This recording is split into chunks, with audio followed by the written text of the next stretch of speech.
Kompas Petang, Saudara, dengan informasi pertama. Hujan deras disertai angin kencang menyebabkan sebuah pohon berukuran besar tumbang di Jalan Raya Ciater, Tangerang Selatan, Banten.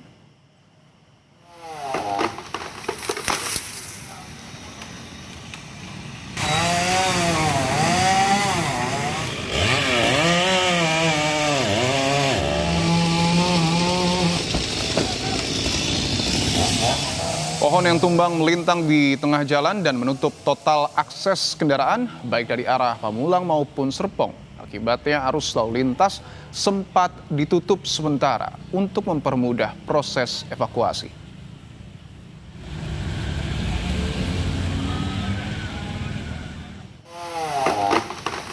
Evakuasi pohon dilakukan oleh tim BPBD Tangerang Selatan dibantu polisi dengan cara memotong bagian pohon yang menghalangi jalan.